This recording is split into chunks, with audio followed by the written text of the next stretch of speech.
The boardroom went still. 12 executives in perfectly pressed suits shifted uncomfortably, their gazes dropping to notepads or phones, pretending to review data that wasn't there. The glow of my PowerPoint still painted the wall behind me. $3. $2 million in new revenue. The words hanging in the air like a cruel echo of a moment that should have been triumphant. My throat felt tight. My palms were slick as I collected my notes. Someone cleared their throat. Someone else shuffled papers just to fill the silence. No one spoke for me. Only minutes ago, I'd been wrapping up a presentation that should have been my victory. Proof that I'd done the impossible. After 7 years of chasing the elusive Davidson account, I had brought it home. The deal that every executive in that room had once called unwinnable. And yet, instead of celebration, I was being banished, reassigned to our decaying Nebraska branch like a discarded file. My name is Rachel Keller. I'm 36 years old. And that moment, standing under the harsh fluorescent lights of the Meridian Consulting boardroom, was when I understood something fundamental. In this company, results meant nothing when relationships dictated everything.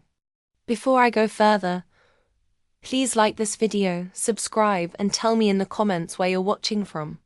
Because this story, this turning point, changed my entire life. I'd been with Meridian Consulting for 9 years. I started as an analyst, clawed my way up to Senior Director of Client Acquisition. I never missed a target. Never called in sick unless I had to. My record was flawless. Every quarter better than the last. The Davidson account had been my obsession for 18 months. Sleepless nights, endless research, countless strategy sessions. I flew across the country 6 times, often on red-eye flights, sacrificing weekends, family gatherings, and even my best friend's wedding to secure it. When they finally signed a $3.2 million first-year deal, I believed, naively, that this would finally earn me the VP role I'd been denied twice before. Instead, Alexandra Winters, our CEO, chose that exact moment to strip away my triumph. The Omaha branch needs stabilizing, she told the board. Rachel's skill set will help her round out her management experience. It wasn't said to me. It was said about me. As though I wasn't standing right there. The Omaha office. Everyone in the company knew what that meant. 11 straight quarters of losses. Staff turnover above 70%. And a morale level so low even HR had stopped pretending to care. It was where careers went to die. As the meeting ended, the others filed past me, muttering awkward congratulations and half-hearted good lucks. Only Darius, our CFO, paused beside me long enough to whisper, "This isn't right. But be careful, Rachel. Alexandra doesn't forget anything." That night, I didn't cry. I didn't rage. I sat at my kitchen counter, a glass of wine in one hand, and my laptop open to Nebraska real estate listings. My cat, Fitzgerald, rubbed against my leg while my mind replayed every conversation, every meeting with Alexandra over the last year, searching for the moment I'd crossed her invisible line. The next morning, I walked into her office without an appointment. "Rachel," she said coolly, eyes fixed on her monitor. "I'm in the middle of something." "Why Omaha?" I asked. She sighed, finally looking up. "Your numbers are strong. No one's questioning that. But the board feels you lack people management experience." "The board or you?" Her expression didn't change, but her tone sharpened. "You're ambitious, which I admire. But you've developed a reputation. Some colleagues find your approach abrasive." "I landed Davidson after 7 years of failure," I said quietly. "And you'll receive your full commission," she replied smoothly. "This isn't punishment, Rachel. It's a chance to grow. Marcus has been reporting issues in Omaha. You're the right person to turn it around." Marcus Winters. her younger brother. The golden child of corporate nepotism. I'd met him twice, charming, likable, and utterly unqualified. And if I decline? I asked. Her smile returned. Small, sharp, deadly. That would be disappointing, especially with the upcoming restructuring. Those without proven management experience could find themselves vulnerable. The message was clear. Accept the demotion or lose your job. 2 weeks later, my apartment was packed into 12 boxes. My plants went to Darius's office. Fitzgerald went to my sister. My life, condensed and stored. My team through a farewell happy hour. Expensive cocktails, fake smiles, meaningless hugs. Linda from marketing squeezed my hand too long and whispered, "You're not the first she's done this to." When I arrived in Omaha, reality hit harder than expected. The office was half empty. The carpet stained. The lights flickering. 17 employees with hollow eyes and slow steps.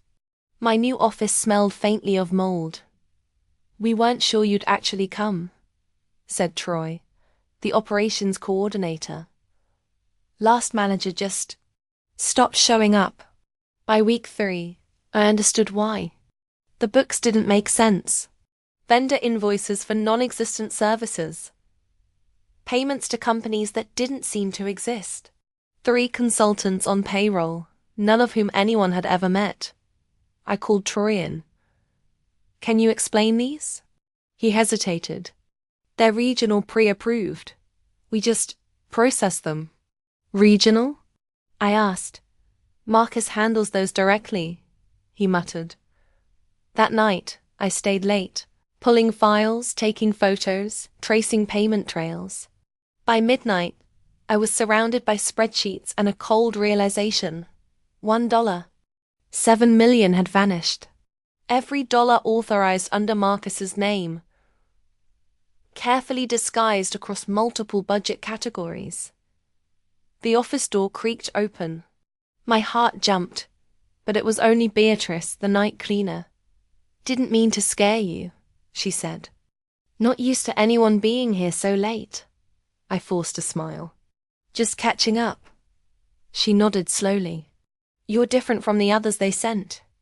The last one, Tim, asked too many questions. One day, they said he was stealing. Security took him out."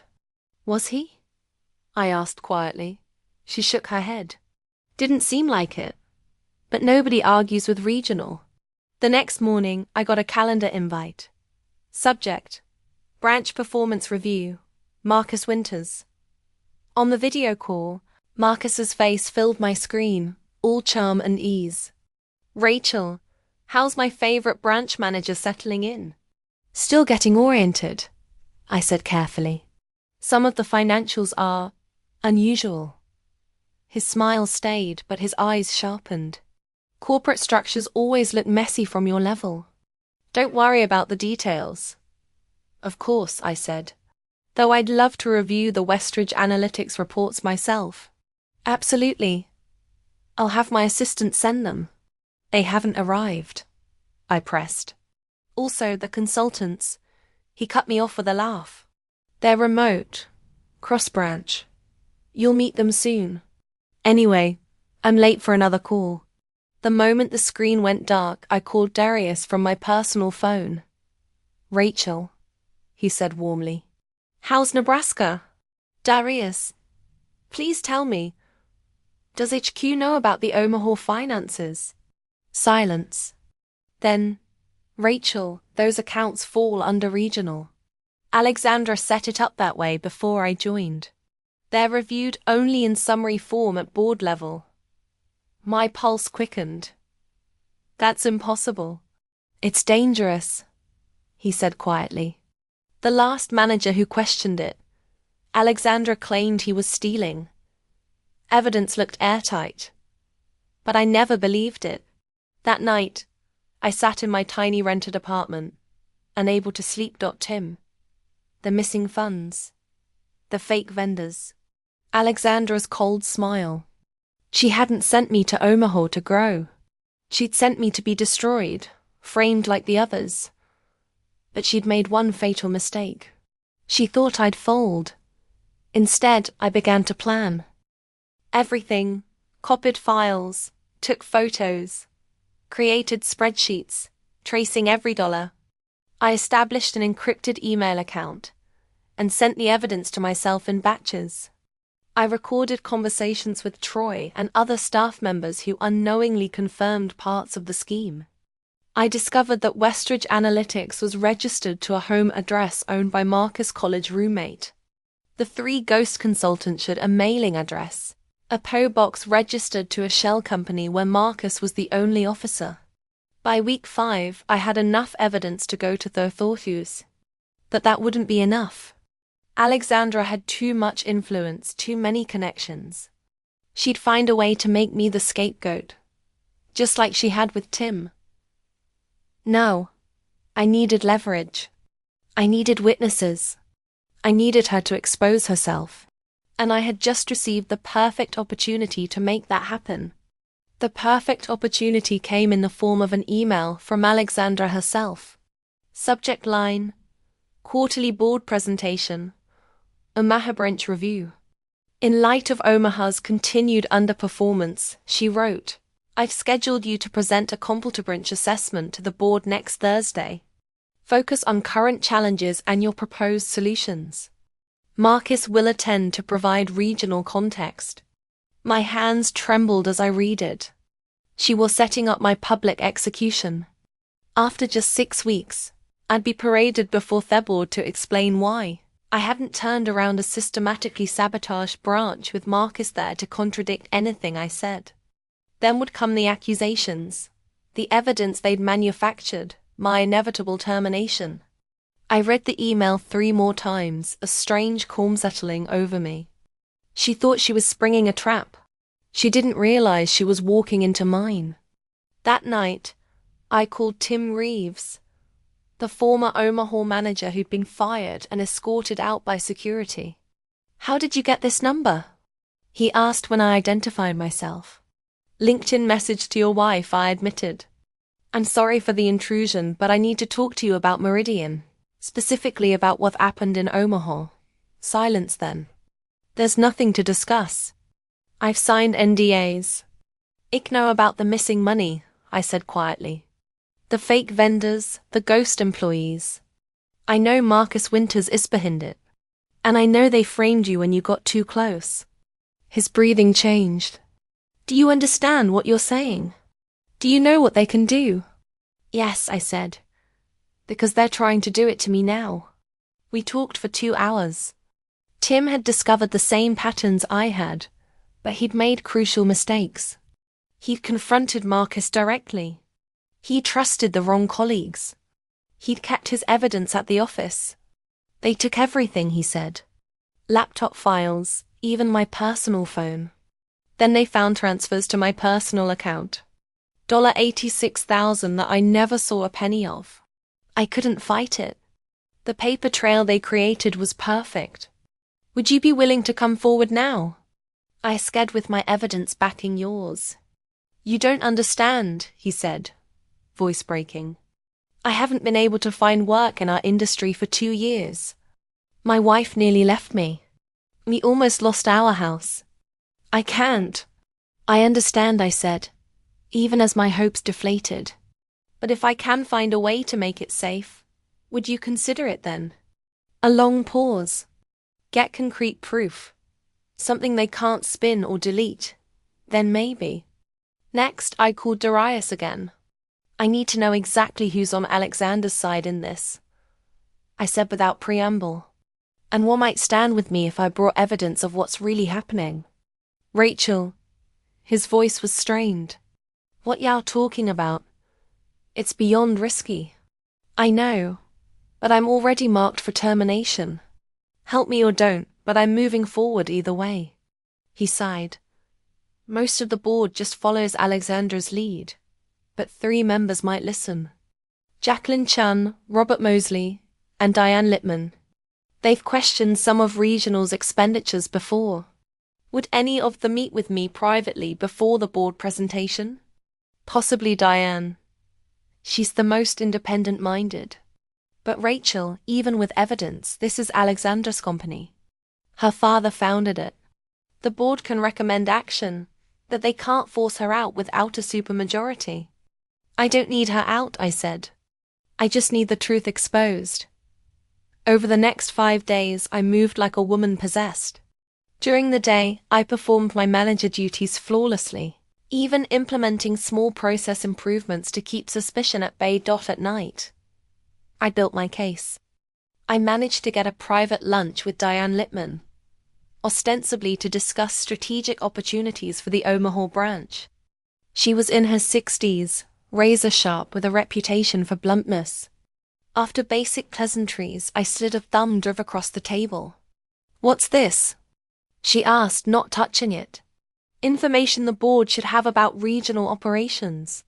Her eyebrows rose. "That's a serious face for a casual lunch.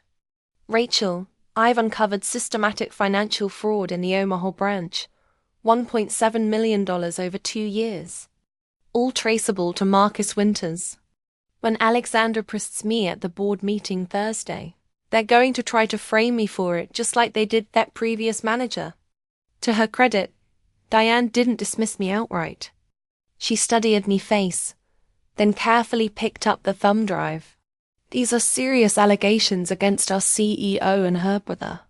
That drive contains records of every fraudulent transaction, connections between Marcus and the shell companies receiving funds, and statements from employees who were instructed to process irregular payments. I'm giving it to you, because your reputation for integrity precedes you." She pocketed the drive. "I'll look at it. That's all I can promise." "That's all I ask," I said. "And maybe that you pay close attention at Thursday's meeting." On Tuesday, 2 days before the board presentation, Marcus Winters made a surprise visit to the Omaha office. "Just thought I'd check in before the big board meeting," he said, strolling into my office without knocking. "See if you need any support with your presentation." I kept my expression neutral. "That's thoughtful. I think I have everything under control." He glanced around my office, eyes lingering on my computer. "I've been reviewing some of the branch financials. Noticed you've been digging into historical vendor relationships. Just trying to understand the complete picture," I said. He lowered himself into the chair across from my desk. "You know, Rachel Alexandra speaks highly of your intelligence. Says you're a own of the sharpest minds at Meridian. That's why I was surprised when she sent you here." "Oh, this branch has unique challenges. Previous managers found it overwhelming, burned out quickly." His smile didn't reach his eyes. "I'd hate to see the same happen to you." "I appreciate concern." He leaned forward slightly. "The board meeting just focused on current operations. The historical stuff gets complicated. Might confuse the narrative." "What is the narrative, Marcus?" He chuckled, but his eyes had hardened. "That you're working hard in a challenging environment and need additional time before we can expect a turnaround. Simple, straightforward. And if I've identified areas of concern in past operations, then we discuss those privately. Board meetings aren't the place for unvetted theories." He stood up. "I'm staying through tomorrow. Let's shave dinner tonight. We can align on the presentation." "I have plans, unfortunately." I lied. "Cancel them," he said, his tone making it clear this wasn't a request. 7 o'clock, the Capitol Grill downtown. "We'll expense it to regional." Of course we would. During dinner, Marcus ordered $300 Australian bottle of wine and steered the conversation away from business for the first hour, asking about my background, my aspirations, my personal life. The charm offensive. I played along, sharing sanitized versions of my history, while watching him calculate my vulnerabilities. "You know," he said as Tess had arrived, "Alexandra can be difficult. She has extremely high standards. that she's actually impressed with how you've handled Omaha so far. Is she? I couldn't keep the skepticism from your voice. She is. In fact, we've been discussing bringing you into regional management after a successful stint here. Fast-track potential. The bribe was so transparent it was almost insulting. That's flattering. Of course, successful managers understand the complexities of corporate finance. The nuances. He swirled his wine. Some expenses might seem irregular when viewed in isolation, but make perfect sense within the broader strategy, like payments to shell companies that deliver no actual services. The words left my mouth before I could stop them. Marcus froze, wine glass halfway to his lips. Then he carefully set it down. I'm not sure what you're implying. I think you are. My heart hammered, but I kept my voice steady. Westridge Analytics, Chan, Diaz and Williams Consulting. Pinnacle Office Solutions, all receiving substantial payments from this branch, none providing any verifiable services. The mask slipped for just a second cold calculation, replacing the charm before his smile returned. I see Alexandra was right about your thoroughness. Those are specialized strategic initiatives. Their work product is confidential, even from branch managers. Confidential work from companies that share your personal P.O. box that are registered to your college roommates. Home address. He didn't respond immediately, studying me with new eyes. When he finally spoke, his voice had dropped to a near whisper. Rachel, you're making accusations with serious implications. If you present unfounded conspiracy theories to the board, it will destroy your career. Not just at Meridian, everywhere. Alexandra knows every suit executive in this industry. One call from her and you'll never work above entry level again. Is that what happened to Tim Reeves? Marcus signaled for the check. Tim Reeves was caught embezzling company funds. The evidence was irrefutable. Evidence your ace consequences beyond your imagination. Are you threatening me? I'm offering clarity now. I suggest you US tomorrow to prepare an appropriate presentation. Later that night, alone in my small rented apartment, I faced my first real moment of doubt. The walls felt like they were closing in. Marcus' Street hadn't been empty. Alexandra did have connections throughout the industry. They could ruin me professionally, maybe even set me up for criminal charges. I poured a glass of wine with shaking hands and sat on my balcony, staring at the unfamiliar Omaha skyline. Part of me wanted to run, pack me bags, disappear, start over somewhere new. The sensible part. But there was another part. The part that had stayed up nights building a case. The part that remembered the boardroom humiliation. The part that thought of Tim Reeves losing everything for simply doing his job honestly. I picked up my phone and made one final call. It's Rachel Keller, I said when he answered.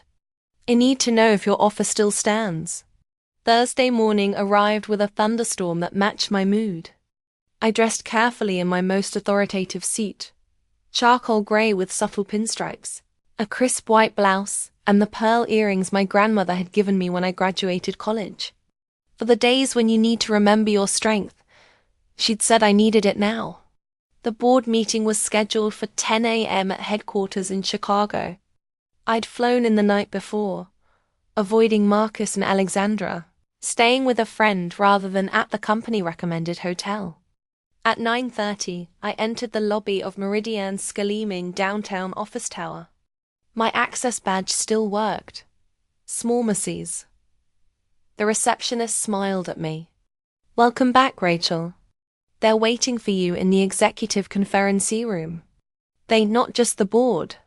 When I walked in, Alexandra was standing at the head of the table, Marcus at her right hand. 12 board members sat in leather chairs around the massive mahogany table. My PowerPoint was already loaded on the display screen. Not the one I prepared, but one created from the template Marcus had emailed me, full of vague platitudes about challenge opportunities and strategic patience. Rachel, Alexandra said with a practiced smile. Right on time.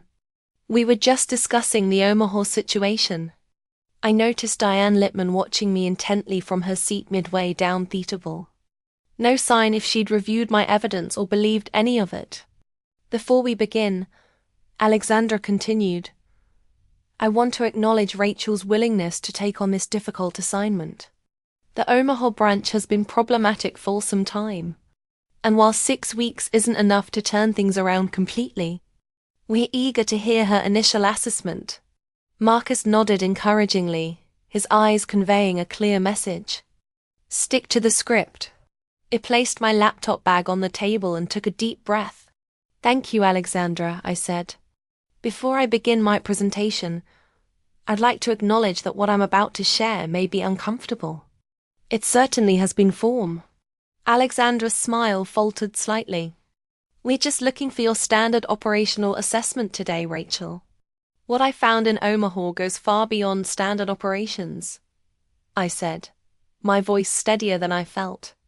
In my 6 weeks as branch manager, I've uncovered systematic financial fraud, totaling approximately $1.7 million over the past 2 years.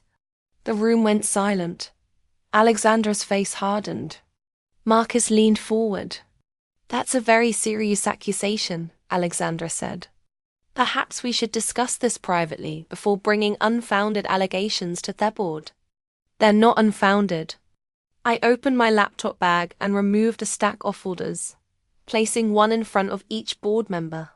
These contain documentation of every fraudulent transaction, including wire transfers to shell companies registered to Marcus Winters or his associates, payments to non-existent consultants, and invoices for services never rendered. Marcus' face had gone pale. This is absurd. You've misinterpreted standard regional allocations. Regional allocations to your personal P.O. box? I asked, turning to the board. If you look at page 4, you'll see the registration documents for Westridge Analytics, a company that received $216,000 from Meridian last year for market research that doesn't exist. The company is registered to James Cooper, Marcus's former roommate, who confirmed to me yesterday that he has no knowledge of any such business, and that Marcus asked to use his address for some mail 3 years ago. Alexandra slammed her hand on the table. This meeting is adjourned. Rachel, you're terminated effective immediately. Security will escort you from the building. Actually, came a calm voice from the doorway. I think Wes will hear her out. Every head turned. Standing in the doorway was Tim Reeves, the former Omaha manager, who'd been fired for supposedly embezzling funds. Behind him stood 2 people in suits that practically screamed federal agents. Tim has provided us with compelling testimony, said the woman, stepping forward and placing a badge on the table. I'm Special Agent Kimiko Tanaka with the FBI's Financial Crimes Division. This is my colleague, Special Agent Dominic Rivers. The male agent nodded. We've been investigating financial irregularities at Meridian for approximately 6 months. Initially based on anonymous tips, later corroborated by Mr. Reeves, and most recently by Miss Keller. Alexandra's face had gone from flushed with anger to ashen. There's been a misunderstanding. Any financial irregularities would have been approved through proper channels. Like if $86,000 you transferred to Tim Reeves's account after he started asking questions. I interrupted. The money used to frame him after he discovered your brother's scheme. The board members were frantically flipping through the documents I'd provided, murmuring among themselves. Page 12 shows the IP address that initiated the transfer to Tim's account. I continued. It came from Alexander's home network on a Sunday evening. Page 13 shows Marcus' text messages to the IT director, instructing him to find evidence of misconduct on Reeves's laptop. How did you get hose? Marcus demanded. The IT director kept his own insurance policy, I said. He turned it over when I explained that 2 federal agencies were now involved. Agent Tanaka stepped forward. Miss Winters, Mr. Winters, we'd like to continue this conversation at our field office. You have the right to have the attorneys present. This is outrageous, Alexandra sputtered. But her usual commanding presence had evaporated. The board can't possibly believe. We've seen enough to warrant serious concern, Diane Littman said, standing up. As head of the audit committee, I move that we place both Alexandra and Marcus Winters on administrative leave pending a full investigation, and that we appoint an interim CEO immediately. The vote was unanimous. As federal agents escorted Alexandra and Marcus from the room, Alexandra fixed me with a venomous stare. You've made a catastrophic mistake, she hissed. When this is cleared up, you'll never work again. I met her gaze steadily. Unlike you, I have nothing to hide. The aftermath was both less dramatic and more profound than I'd imagined. The FBI investigation ends $4.3 million in misappropriated funds across multiple branches, more than double what I'd found in Omaha alone. 3 months later, both Winters' siblings accepted plea deals. The board appointed Darius as interim CEO, then made it permanent after he led the company through the crisis with remarkable steadiness. His first act was to reinstate Tim Reeves with back pay and a public apology. His second was to promote me to Executive Vice President of Operations. The Nebraska branch didn't close. With honest leadership and proper resources, it turned its first profit in 3 years within 6 months. I visit regularly, not as punishment, but because the team there deserves recognition for their resilience. Sometimes I think about Alexandra in the minimum security prison where she's serving her 41-month sentence. I wonder if she regrets sending me to Omaha as punishment for my success. If she realizes that her attempt to break me revealed her own fragility instead. I don't feel triumphant. I feel vindicated. There's a difference. Triumph comes from defeating others.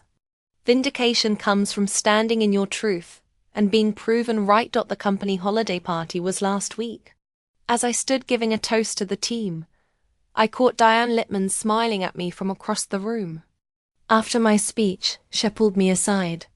You know, she said, when you first showed me that thumb drive, I thought you were either crazy or making a play for Alexandra's job.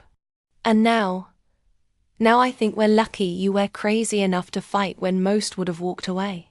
She clinkered her glass against mine. Truth is rare in corporate America. The courage to defend it, even rarer.